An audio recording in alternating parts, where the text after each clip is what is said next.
la respuesta tendría que ver con la etnografía digital, ¿no?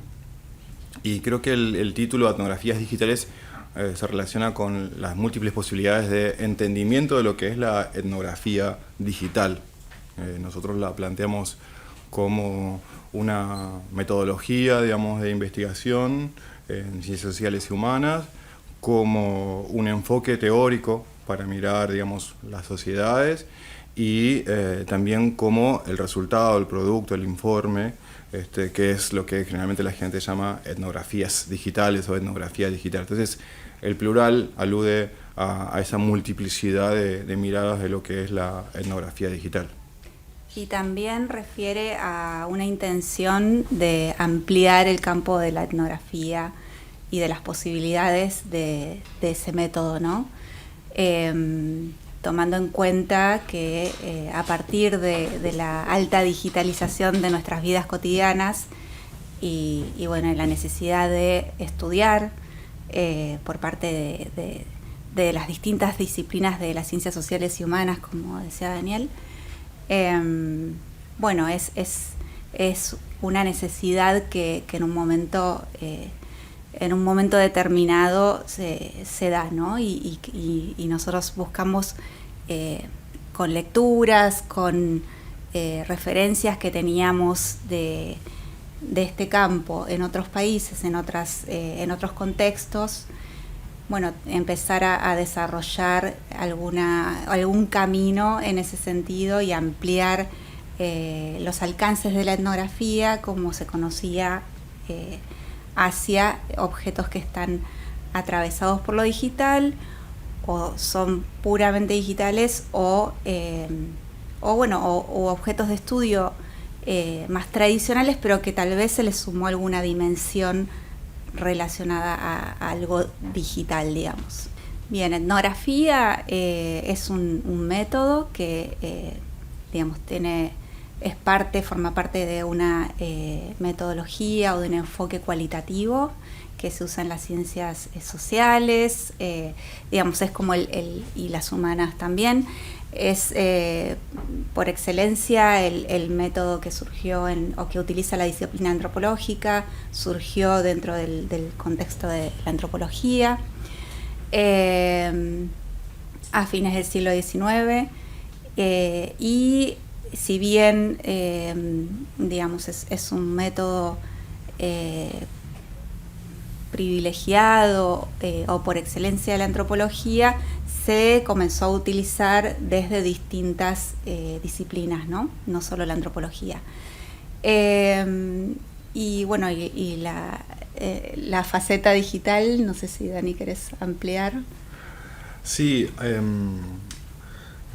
la etnografía llevada al campo de lo digital, la etnografía concebida desde el punto de vista tradicional, obligaría a estar todo el tiempo en lo digital, de meterte en la vida digital, explorar las facetas que los grupos con los cuales uno pretende responder a las preguntas o construir preguntas de investigación habitan esos mundos digitales. Tendríamos que estar ahí con ellos, es estar allí. Estar allí implica estar en lo digital, en lo virtual, como quieras llamarle.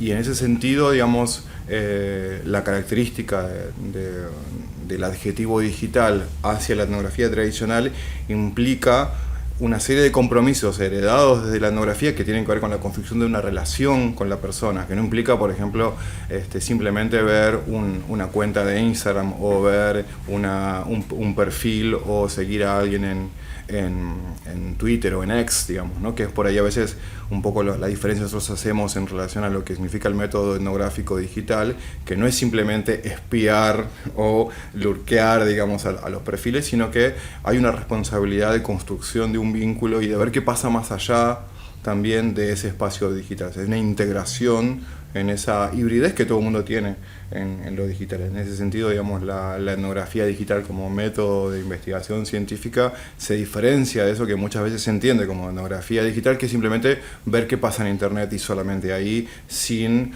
una serie de cuestionamientos éticos o de principios éticos que tiene que tener quien hace la investigación en lo digital.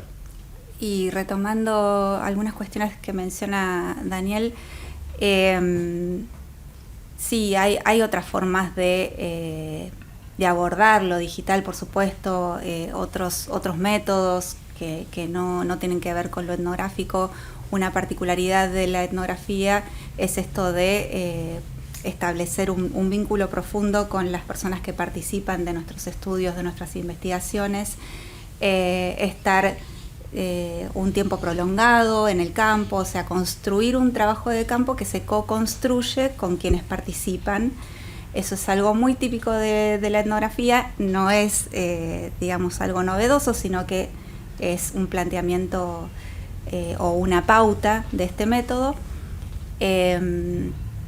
Pero como veníamos hablando, lo digital, digamos que pone ahí una pregunta o instala una novedad de cómo estamos allí, cómo hacemos para estar allí, que es este tiempo prolongado que nos pide la etnografía, establecer este vínculo con las personas en lo virtual, en lo digital. Y bueno, y ahí es donde aparecen las particularidades por las que nos preguntabas con respecto a este método aplicado en estos nuevos objetos que se pueden construir, objetos de estudio.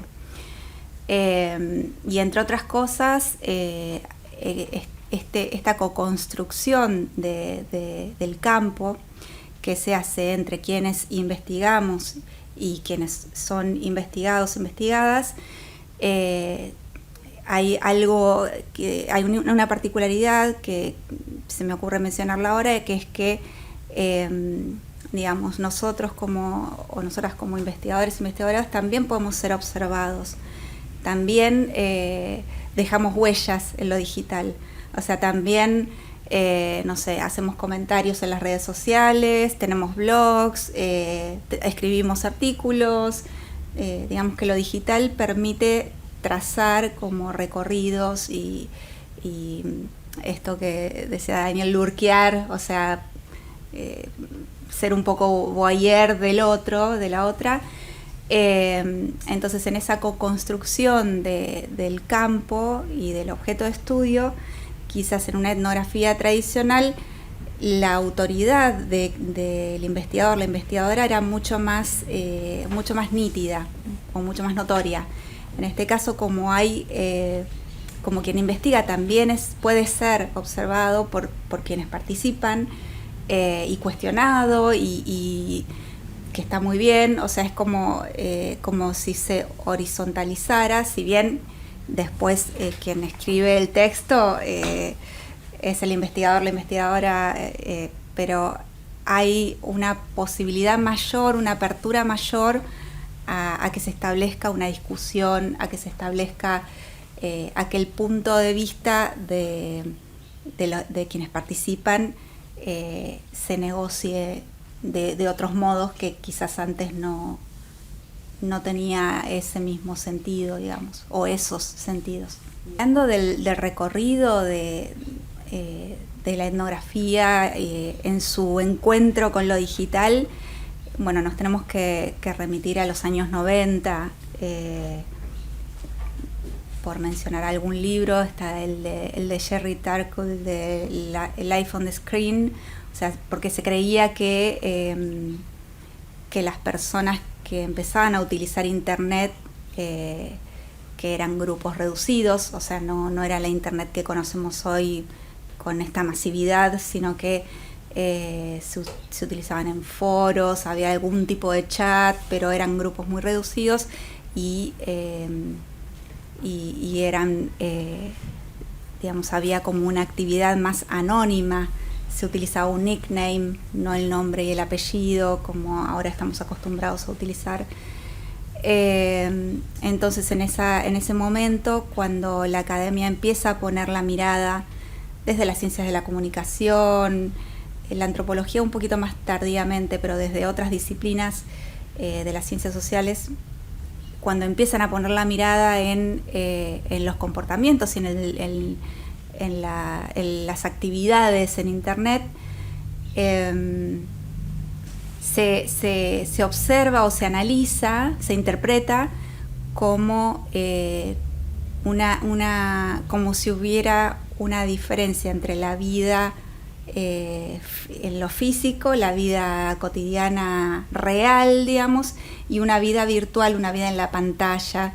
Por eso el título del libro de Jerry Orna. Se me fue el apellido. Bueno, entonces se empieza a... ¿De Hein? Hein era otra, Christine Hein, que también adscribió a esta teoría de la existencia de una vida en la pantalla y una vida real o física. Bueno, luego, con el tiempo y en otros momentos, y ya más hacia los 2000, esta idea como que se fue cuestionando y dejando de lado a partir de que de que lo digital y las nuevas tecnologías y los celulares inteligentes empiezan a formar parte y están completamente integrados en la vida cotidiana. Bueno, esta diferenciación de el mundo físico y el mundo virtual, de lo que hace una persona en la vida real o en la vida virtual, deja de tener sentido. Ya la vida es una sola, está, digamos, lo digital está totalmente incorporado, y ahí las miradas desde el mundo académico, desde las ciencias sociales, bueno, marcan esta diferencia. O que si se quiere hacer una distinción, en todo caso es una distinción analítica, o sea, una distinción que se puede hacer a los fines de estudiar una problemática en particular, pero ya no, ya se deja de lado como esa, digamos, eso que tan fuertemente se creía, que había una separación absoluta entre lo que una persona hace en lo digital y que no afectaba para nada en la vida social cotidiana, digamos.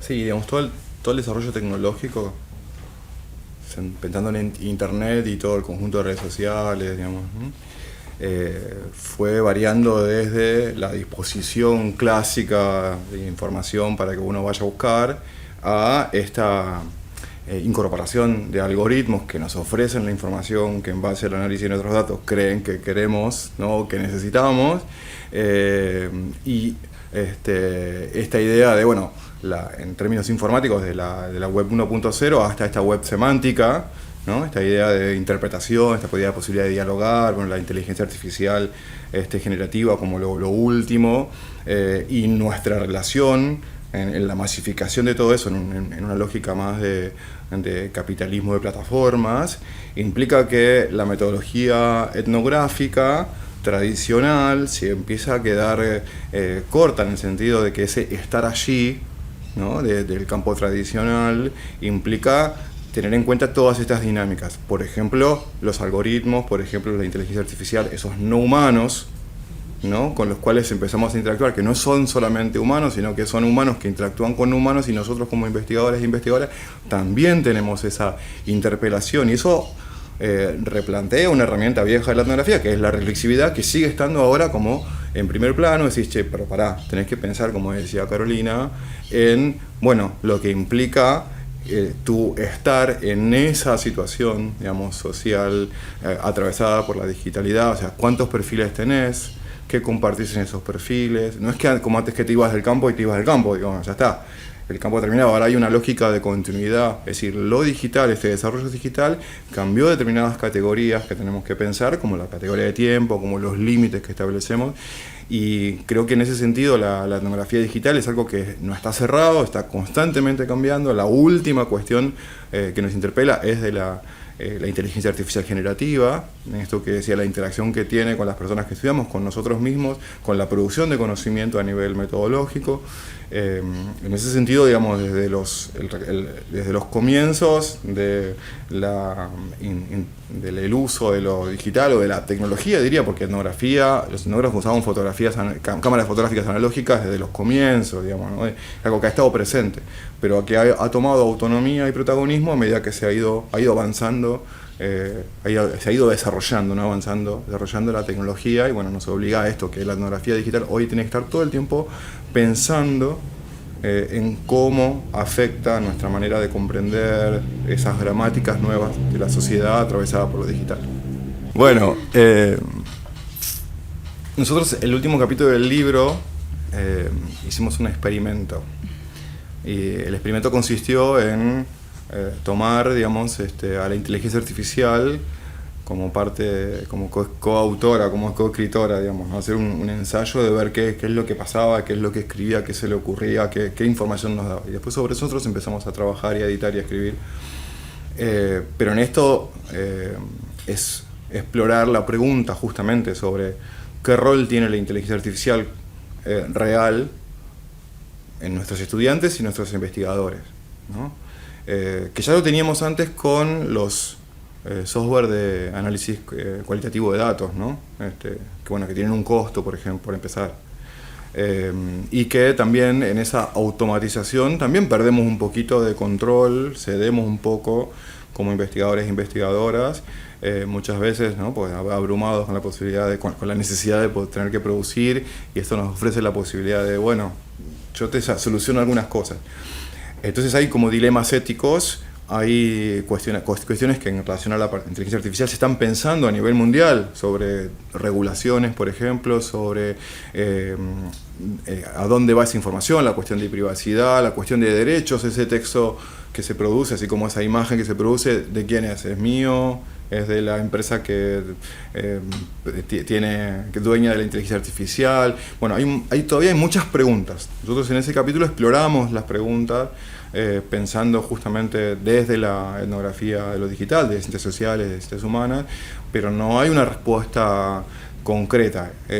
Justamente tenemos que seguir preguntándonos, creo que ahí está la clave, y actuar con cuidado sin dejar de explorar los usos, porque también lo que pasa es que en otros lugares del mundo la usan y la siguen usando y tienen por ahí acceso a las versiones pagas que nuestros estudiantes no tienen, por ejemplo, o nuestros investigadores, algunos tampoco tienen eso, o se resisten, o no conocen, o desconocen. Entonces creo que hay que hacer justamente este tipo de exploraciones cuidadas, exploraciones que tengan el respeto por mostrar que es realmente una exploración, y tenemos que esperar, porque hay mucho también en relación a inteligencia artificial que es promesa y que no sabemos bien en unos años qué es lo que va a provocar en cuanto a cómo pensamos la construcción de conocimiento científico-social. Sí, explorar y seguir investigando al respecto, ¿no? Y qué nos pasa a nosotros y a nosotras como investigadores. En qué casos incorporamos estas nuevas herramientas, si las incorporamos como herramientas o si son un mundo ambiente, como dice Flavia Costa. Hay como mucho trabajo para hacer y si bien incorporamos en ese capítulo como tercer autora o autora de la inteligencia artificial, como tercer actante, está explicitado, digamos, en el texto. Mínimamente hay que fundamentar, explicitar, mostrar, ¿no?, las condiciones de producción, y en ese sentido veníamos dialogando con Daniel y se me ocurría que los libros, hasta antes de la inteligencia artificial, podríamos llamarle como artesanales, y ahora si empezamos a tener este tipo de asistencias y este tipo de intervenciones, como que dejarían como que estamos en otra etapa, ¿no? Pero bueno, es una idea. Bueno, nosotros primero tenemos que decir, nobleza obliga, que nos nutrimos mucho de las literaturas del norte global, ¿no? O sea, cuando arrancamos era un poco lo que teníamos, con lo que contábamos. Pero bueno, a partir de eso y de nuestros trabajos de campo, sobre todo el trabajo de campo de Daniel, que fue con redes libres y bien Argentina, Brasil, o sea, bien situado. Mi trabajo de campo no, lo hice en Inglaterra. Pero bueno, vemos la necesidad de que justamente eso que esos nuevos cuestionamientos a nivel metodológico que se estaban dando en otros contextos, hay que no importarlos exactos, sino que tenemos que darles toda una vuelta que tiene que ver con lo situado. Eso es bien antropológico, ¿no? Estamos en un contexto, en una realidad, en una situación, en una político, económico, social, etcétera, que atraviesa nuestras investigaciones. Y después en torno a los temas también, obviamente los temas van a ser distintos. Tal vez en ese sentido, en cuanto a las temáticas, nos podemos remitir a Meshnautas, ¿no? Que ahí hay como, por ahí desde ahí se puede contestar también a esta pregunta. Sí, bueno, Meshnautas fue un podcast que armamos en la pandemia para compartir las investigaciones que se estaban realizando en Latinoamérica vinculadas a lo digital, etnografías digitales, básicamente. Meshnautas era eso, contar, entrevistar a investigadores e investigadoras que nos dieran un poco el detrás de escena y con lo que estaban lidiando para llevar adelante sus investigaciones, atravesadas por lo digital, ¿no?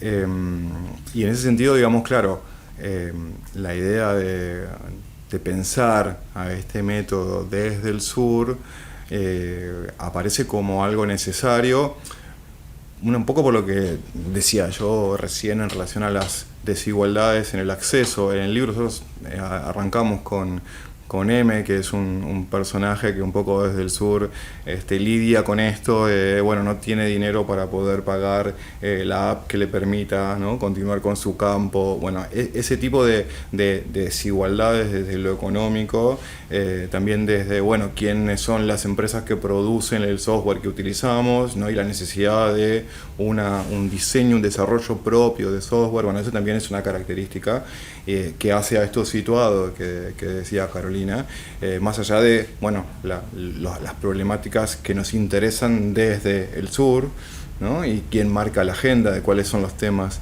que interesan, digamos, porque la verdad que la IA nos interesa, pero hay alguna adjetivación, alguna particularidad que tenemos desde el sur, desde los centros de producción de conocimiento, de las universidades del sur, que no son las de otros lugares del mundo. Entonces yo creo que ahí nosotros hacemos bastante hincapié en poder recuperar esto, porque poder hacer una agenda propia, digamos, ¿no?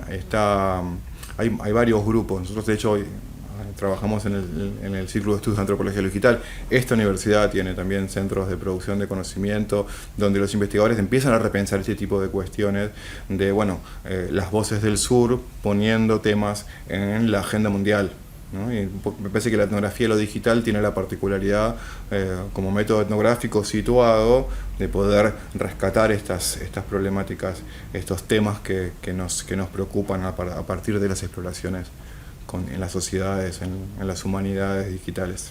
Yo creo que el Centro de Estudios Sociedad Digital es un poco la concentración, es como un nodo de concentrar un montón de iniciativas de investigadores, de núcleos, ¿no?, que en IDAES particularmente, pero en otros lugares de la universidad también vienen trabajando para poder comprender esta nueva gramática que nos afecta particularmente en Argentina y también en Latinoamérica y a nivel mundial, poder poner una voz ahí fortalecida por la que todos los investigadores y investigadoras venimos teniendo hace un tiempo ya.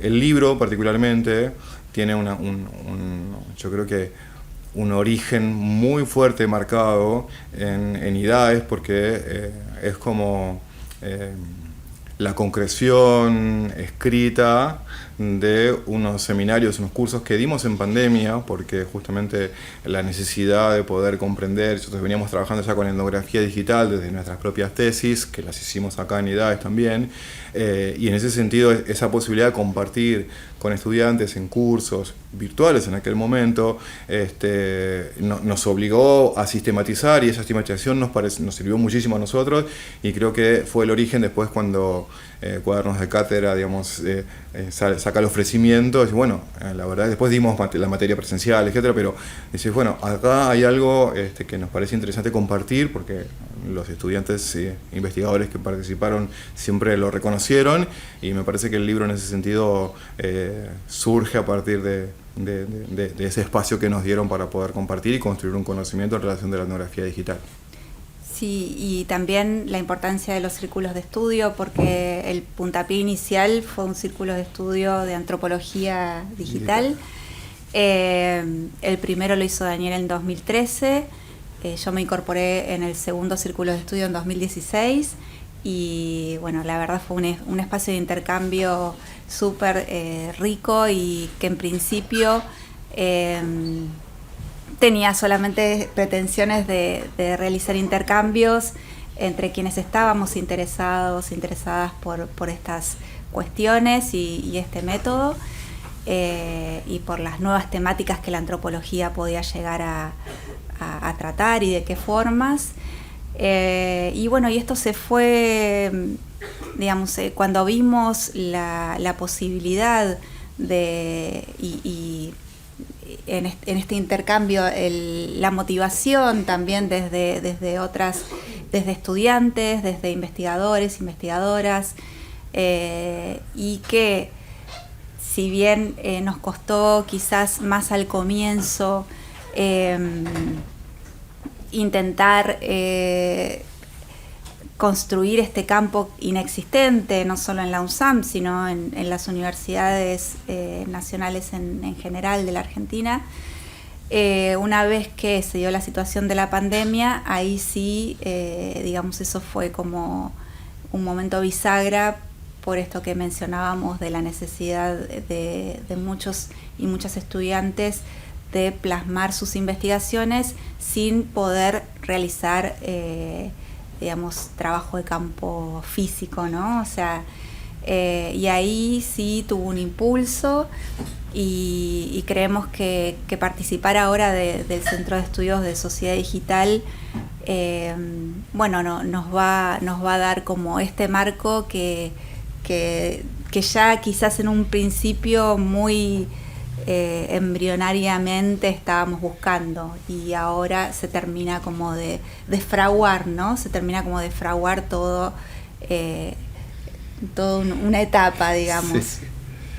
Este libro está dirigido a estudiantes, sobre todo, ¿no? Principalmente es parte de la colección Cuadernos de Cátedra de UNSAM Edita, y bueno, y creo que los destinatarios, las destinatarias principales son quienes están atravesando sus carreras de grado y posgrado. Yo diría de ciencias sociales, pero también de ciencias humanas, porque es un método de investigación que se puede aplicar desde, diríamos, el conjunto de las disciplinas sociales y humanas.